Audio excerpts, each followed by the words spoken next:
और अब बात आजम खान की, जो जमानत पर जेल से रिहा होने के बाद से अपने अगले प्लान को लेकर रूख साफ नहीं कर रहे, लेकिन जिस ढंग से वो बात कर रहे हैं उसमें अपनी ही पार्टी और अपने नेता से नाराजगी झलक जाती है। वो मीडिया के तमाम सवालों का जवाब दे रहे हैं, लेकिन अपने ही अंदाज में। आपके पार्टी के लीडर हैं, आप जेल से बाहर आ गए हैं, उन्होंने वेलकम किया है, आपसे कोई बातचीत हुई है उनकी? बहुत शुक्रिया उनका। जाहिर है वो बड़ी पार्टी के बड़े नेता हैं, मेरे जैसे छोटे आदमी के लिए अगर कुछ बात कहेंगे तो उनका बड़कपन है। फोन आया अखिलेश यादव जी का? अभी तक फोन तो आया होगा, फोन या कोई बातचीत? आप यकीन करिए, मुझे पूरी दुनिया में सिर्फ एक नंबर याद था और वो था मेरी बीवी का नंबर। और मैं आपसे ईमानहू कहता हूं कि वो नंबर भी मैं भूल गया। मैं मोबाइल चलाना भूल गया, क्योंकि 5 साल जो शख्स मोबाइल से दूर रहा हो उसे कैसे याद रहेगा। पार्टी के शीर्ष नेता आपसे मुलाकात करने नहीं आए हैं, यहाँ तक कि स्थानीय सांसद भी जो हैं वो अभी तक मुलाकात करने नहीं आए हैं, क्या कहेंगे? ये कहेंगे कि वो खैरियत से रहें और खुश रहें, आबाद रहें। और देखिए, आजम खान ने ये कहते हुए अपना दर्द बयां किया कि उन्हें अब किसी का इंतजार नहीं है।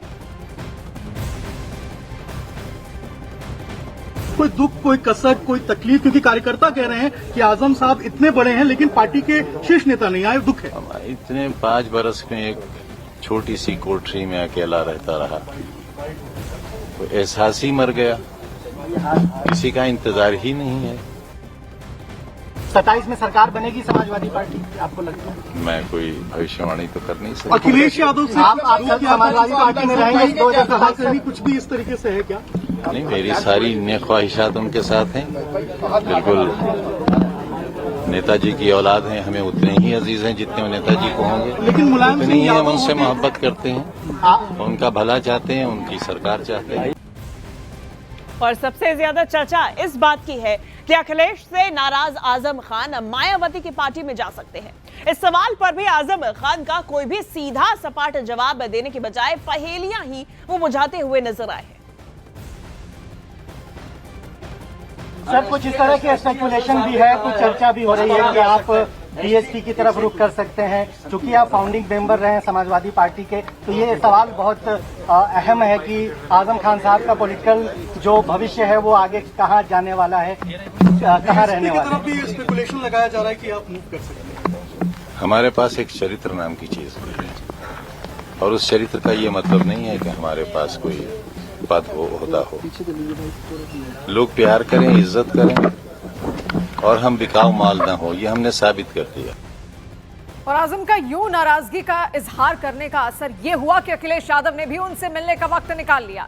इसके लिए तारीख 8 अक्टूबर की तय की गई है, जब अखिलेश यादव रामपुर जाकर आजम खान से मुलाकात करेंगे। और ऐसा नहीं है कि सिर्फ आजम खान ही समाजवादी पार्टी के नेताओं से नाराज है। पार्टी के कुछ नेता ऐसे भी हैं जिनके मन में आजम खान को लेकर आज भी एक कसक दिखाई देती है। एसटी हसन को अपना टिकट कटने के लिए आज भी आजम खान को ही वो जिम्मेदार ठहराते हुए नजर आते हैं। समाजवादी पार्टी के नेता आजम खान 23 महीने बाद जेल से रिहा हुए हैं। मुरादाबाद के समाजवादी पार्टी के पूर्व सांसद डॉक्टर एसटी हसन और आजम खान की पहले बहुत नज़दीकियाँ रही हैं, लेकिन अब चर्चा है कि कुछ दूरियां हो गई हैं। जानेंगे एसटी हसन साहब के तो किस तरह की दूरियां की जो चर्चा है वो सही है। देखिए, आजम खान साहब हमारी पार्टी के बहुत सीनियर लीडर हैं, और वो सिर्फ हिंदुस्तान के ही नहीं बल्कि उनको दुनिया में उनकी पहचान है। बहुत बड़े लीडर हैं आजम खान साहब।